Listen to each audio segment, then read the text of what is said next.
arms free. We don't allow anybody to bring in arms. Let it be any kind of thing. Let it be a small knife or or a gun. No, we don't allow. So it's a 24/7 secured facility, fully monitored, with all kind of stringent security protocols across, coming in as well as going in, and even moving around within the facility. Okay, this is an area which you have the least of the security measures, I can say in that way. But once you are a customer or you want to go and see a data hall, every level, the level of security increases. It's not that in easy access. So because when you provide facilities for global clients, the security must be top notch. Alright, looking at this, my question now goes,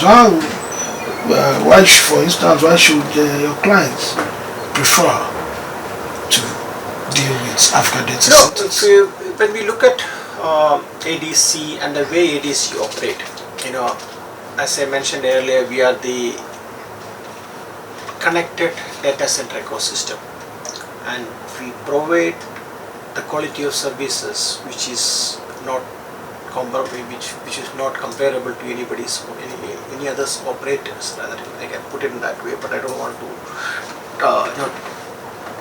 want to take it in a negative way of that. But it's the top-notch services with the best of the quality across the globe. That's what we provide on that. So, and again, all the services are tailored to our customers and their needs. It's a value proposition. Is it cost effective? It is cost effective as per the market standards.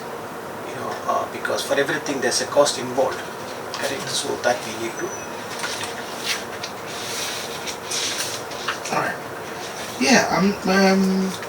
You've been around for quite a while, so obviously the industry, the telecom industry itself, is not strange to you. Between the time you came into the country and the telecom industry now, can you give an overview? Of course, when I came here, I still remember those days where you used to buy, where you used to cry for internet bandwidth. 1 Mbps, $4,000. Okay, and now even nobody wants it because there was only one cable, SAT3. So now we have 7 and more are coming in. So the market has evolved over the years, but one thing remains. That is, on the network side, the transmission, I can say in that way. Lagos is beautiful. You have good speed of internet, availability is good, but when we travel out of Lagos, maybe you go to Kaduna or Kanu or further down, the quality goes down, the quality deteriorates, and the cost goes high.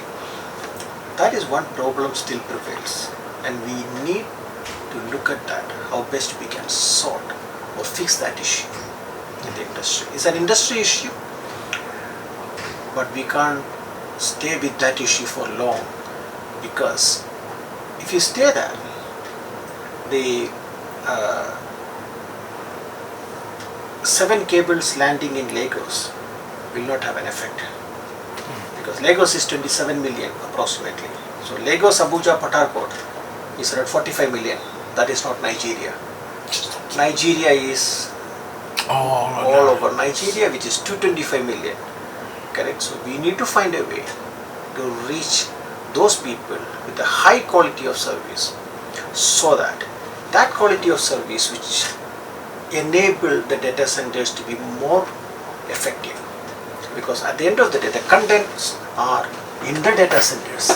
If a person sitting in maybe Samfra cannot access YouTube properly, or maybe Africa Magic, how is he going to watch a movie on a mobile? It will keep buffering. The buffering is not because of the data is not stored or kept properly. It is because of the network. power has improved, of course. There's a lot of changes in the power. There's still huge room for improvement on power sector, which is the the key factor for the data center operations. Data center is a power business. All right. We're trying to wind down now. Even part of what you said now has to greatly do with the quality of service. Even in the Lagos, in Port Harcourt, in Abuja, that we are looking at, what can you say about the quality of service before and now? As I said, there's huge improvements. It's basically capacity planning from the operator's side. So being a data center operator, I may not be able to comment on the network side of the operators, but there are substantial improvements on that area at least. In the old times when I still remember, if you drive further down to Ikeja, the network keep dropping. And even if you go to Marina, the Balugu market, typically from 8:30 to 11 o'clock in the morning, it is very difficult to make a phone call. And it is very difficult to even browse in the old, maybe around 8 to 9 years back. Those issues has been changed because of this is because of congestion, and which is related to capacity planning, which has changed a lot now. And and I think it will still improve, because when we look at Nigeria and the mindset of the people, who are ready to spend money, though the situations may not allow them to spend money, but they are ready, find the money to spend it on internet. So when that hunger is there, so the network has to improve. There's no second thoughts. Obviously. As we wind up now, ADC, I've said, has been nominated as the most outstanding career neutral data center of the year by the industry, and this event is the Africa Digital Awards coming up exactly some few days time. How does the management of African Data Center react to this nomination? See, we are highly honored, to be nominated for such a prestigious award, which is happening in Nigeria. And this actually proves, or rather I can say, a testament of what we are doing into the market, towards the excellence, as well as innovation, and even to the customer satisfaction. This really proves what we stand for. If we don't do the right jobs, why the industry nominates us? Correct. So we stand for the excellence as ADC. All right.